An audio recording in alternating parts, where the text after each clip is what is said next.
To the Point with your host, News Channel 5's Kelly Dunn. I want to hand this trophy to the MVP of the Super Bowl. It was one of the most watched TV events in U.S. history. More than 106 million people tuned in to last year's Super Bowl, played in South Florida. What attracted the crowds? The teams? The exciting game? Or was it something more?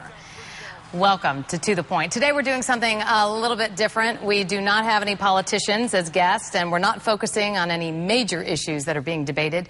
Instead, we're going to take a look at the Super Bowl, but not the way it's done on sports shows. Sorry, Evan Cohen. We are bringing a different perspective to the game, and we have three guests who are bringing their own distinct look at the Super Bowl. Joining me today is Jim Reardon. He is the director of the MBA Sports Management Program at Florida Atlantic University. He's worked for professional sports teams as well as at the Olympics. Frank Cherubino has been writing humorous columns for the Palm Beach Post for 19 years. And News Channel 5 and ESPN 760 sports host Evan Cohen. Thank you, gentlemen, for being here. And you all have something in common. You've all been to Super Bowls. Evan, I guess you're the veteran, having gone to how many? Six? Yeah. You know, let's get to the point. What is this game? You know, why is it such? It's almost an American holiday anymore. Jim started off. Why has this become a U.S. event? If I could correct you, it's not really a game anymore. It's a brand.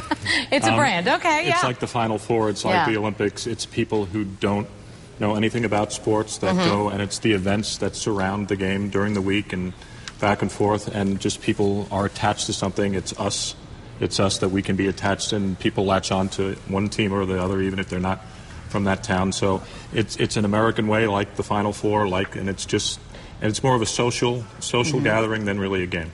Well, and that's the same for people at home, Frank. I mean, you've got millions of people. I don't really care about either one of these teams, and I'm going to a Super Bowl party Sunday night. Exactly. So. It's more like Thanksgiving than anything else, I think, except we have chili instead of turkey. but it's like part of being an American. You're not really a fully fledged American unless you can say what you did for the Super Bowl. I mean, if you sat there that night and watched, I don't know what else might even be on, Dancing with the Stars, people would think there's something wrong with you. They'd probably call Homeland Security. You have to watch the Super Bowl.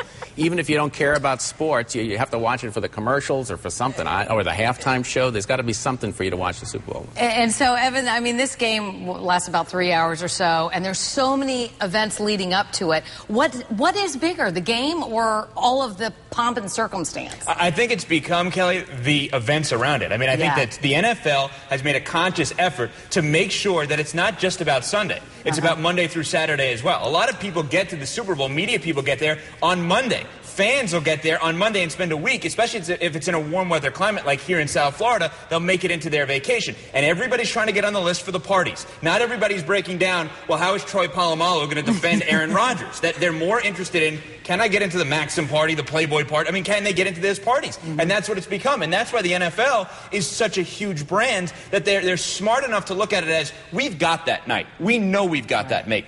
We're going to make it huge. We're going to invite the Black Eyed Peas to perform and Christina Aguilera. But what can we do Monday through Saturday to have that week? And that's what the NFL has done a great job with.